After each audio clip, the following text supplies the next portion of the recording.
historic $50 million reward for information leading to the arrest of Nicolás Maduro. $50 million. Let that number sink in. It's a fortune that could redefine a life, a family, a future. But this isn't a lottery prize. It's a bounty, an unprecedented reward offered for information leading to the arrest of a man who is not just a fugitive, but the sitting president of a sovereign nation. He is accused of being one of the world's most dangerous criminals, a kingpin orchestrating a vast network of drug trafficking and terror from the very seat of power. This is the story of the high-stakes $50 million global manhunt for Nicolás Maduro. In a move that sent shockwaves through the world of international diplomacy and law enforcement, the United States government dramatically escalated its campaign against Venezuela's Nicolás Maduro. U.S. Attorney General Pam Bondi stood before the world and announced that a previously offered reward was being doubled to an astonishing $50 million. This wasn't just a random increase.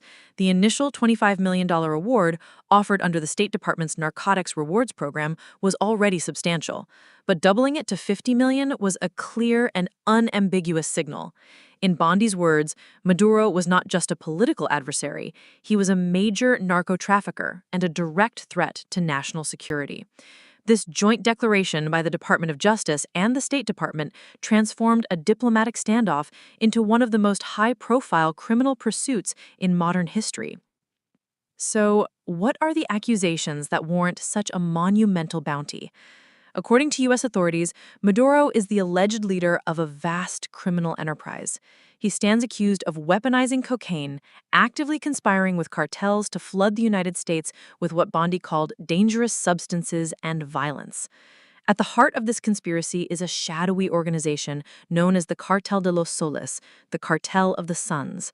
The name itself is a chilling reference to the star-shaped insignias worn on the uniforms of high-ranking Venezuelan military generals, who are alleged to be the cartel's key operators. The U.S. alleges that Maduro and his inner circle have effectively fused the state with a criminal syndicate, using the nation's own infrastructure, its ports, planes, and military, to facilitate the drug trade. The scale of this alleged operation is staggering. To date, the DEA has intercepted and seized over 30 metric tons of cocaine. That's more than 66,000 pounds, all traced back to Maduro and his network. Of that, authorities claim nearly 7 tons are linked directly to Maduro himself. This isn't just about cocaine. The indictment carries a far more sinister detail.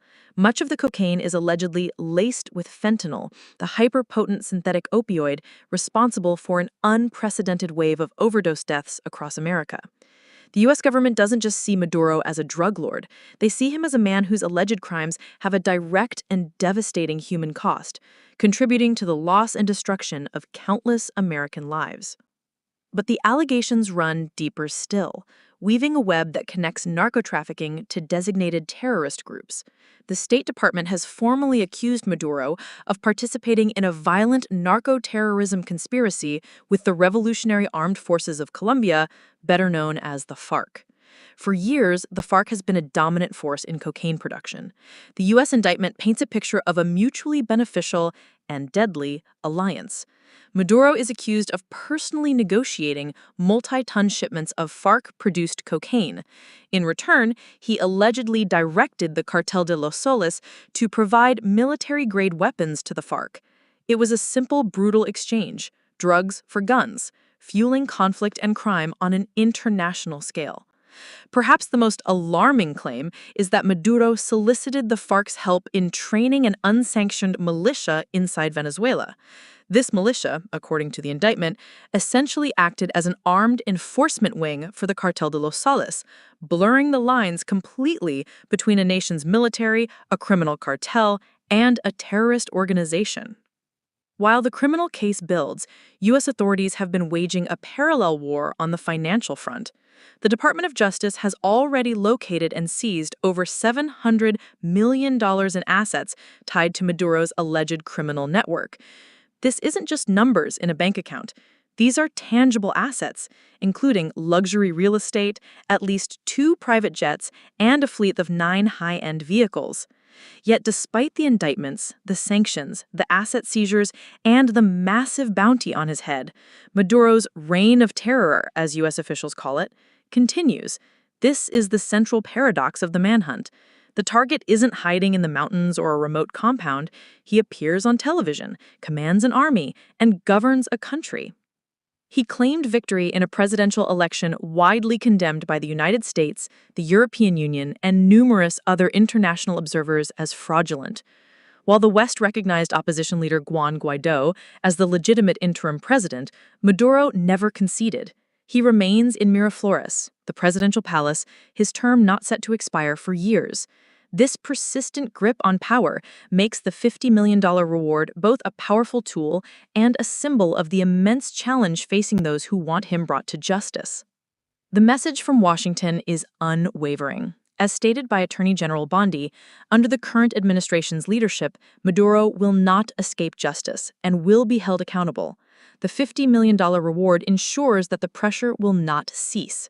It turns every interaction, every international trip, every whispered conversation into a potential threat.